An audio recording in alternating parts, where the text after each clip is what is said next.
Hello, this is Andrew Perkins, and this is part 13 in creating a blog using the CakePHP framework. In this video, I'd like to add an RSS feed to our blog. We're going to use the tutblog 2. That's the blog that we baked in the previous two videos. We are going to cover a lot of ground here, and I don't have enough time to type everything out, so I'm sorry, I'll have to resort to copying and pasting and then going over it. So in order to set up an RSS feed, the first thing we have to do is make sure that we can parse RSS extensions in our URL. This is our posts index action, and it displays all of our posts. And this is the HTML view for that. What we would like is to be able to tack on a .rss here and view an XML version of our posts so that they can subscribe to our RSS feed. To do that, inside of your config folder, open up routes.php, and you'll want to use the routers parse extensions method, and you pass to it RSS so that we can use .rss in our URLs. So we'll save that and close it. The next thing we need to do is enable the request handler component. We have to set that up inside of our posts controller since this is an RSS feed for our posts. So we'll open up the controllers folder and go to our posts_controller.php file. And at the top we need to create a new attribute, and we'll call it components, and this component will be an array, and you can use this to set up components. So the component that we need is the request handler component, and we now have access to the RSS helpers in our view files. The next thing we need to do is create an RSS layout file. Just like our normal PHP views needed a layout, so do our RSS feeds. So let's close this, and under views, inside of the layouts folder, you should have an RSS folder and a default.ctp RSS layout already created for you if you baked your application. So if you open that up, you're going to have a default layout from CakePHP already created, but I would like you to delete that, and we're going to create our own here, and I'll explain it to you. So let me paste in some code. Here we go. The first thing we're doing is we're echoing out the RSS helpers header method, and this will start the RSS document for us. The next thing we're doing is creating a channel variable, and we're using the RSS helpers channel method to create that channel.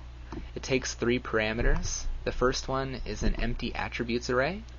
The second one is a channel data variable array. You can name this whatever you would like, but I'm calling it channel data. We will actually initialize this variable or set it up inside of our RSS view file, which we'll do in the next step. And this just sets up information for the RSS document. It sets like the title and description of the RSS feed itself, and other things as well, which we'll go over in a moment. The third parameter is the content for layout variable. This is just like the content for layout variable that we used in our regular layout, and this will render the code from our RSS view file. So after setting up the channel, we then need to echo out the RSS document method. The RSS document method takes 2 parameters. The first one is an attribute array, which we just set to an empty array, and the second one is the contents of the RSS document. And what we do is we just pass in the channel that we built above. We built the channel here, and then we just passed it in as the second parameter. And that's all you need for creating an RSS layout, or a simple one rather. The next thing we need to do is to create our RSS view file. It's going to be a view file for our posts controller index action, and it's going to display all of our posts, but it's going to do it as an RSS feed in XML instead.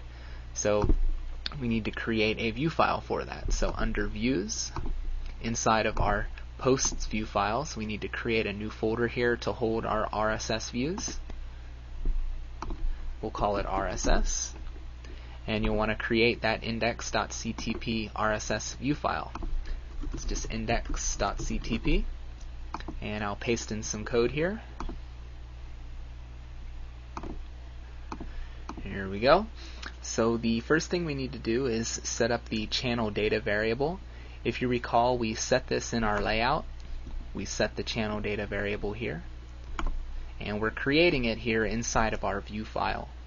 The channel data variable is going to hold information about our feed, and it's really simple.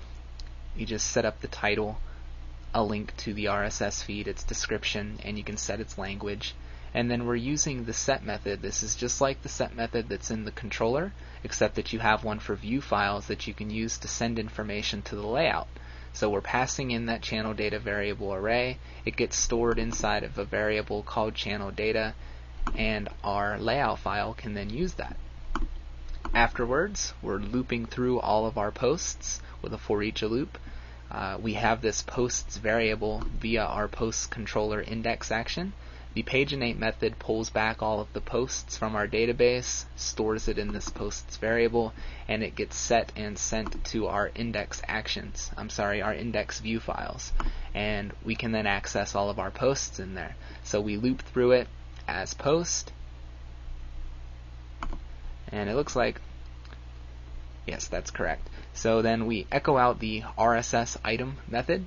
The RSS item method takes two parameters. The first one is an empty array. It's an attribute array again. And the second one is each individual RSS item. That would be each individual post that we want to display as an RSS item. What we do is we can set the title, and we just echo out the post's title. We set a link to it so that they can view that post. We set its controller, its action. The action is for the view action, and then we have to pass in that post's ID so that they can view it. We then set up the global, or the globally unique identifier, I believe, and it's pretty much the same thing as the link, just giving a link to it. And we then use the strip tags here on the post's body to set up its description, and we set a publication date using the post's created date. So that's how you create a view file to display all of your posts. The next thing we want to do is make sure that they can access our RSS feed. How we'll do that is we want to have an RSS icon appear here in the URL bar so that they can click it.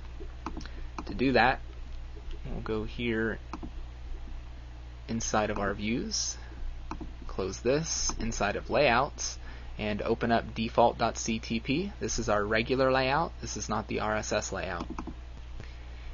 And here we can use the HTML helper method and its meta method actually to create a RSS meta that will link to that RSS feed. So we can echo out the HTML helper and use its meta method. It takes two parameters. The first one is the type of meta. It's for RSS. The second one is the path to the RSS feed. So ours is to posts, and it's index.rss. We save that, go to our browser, let's refresh this. Actually, stop that. We need to refresh just the index page. Here we go. You can see we have the RSS icon up here. It says subscribe to this page. If we click it, it takes us right to our RSS feed. It displays our title at the top, our title here, it gives a description, and it displays out each one of our posts, and it has a link to it. If we view the source,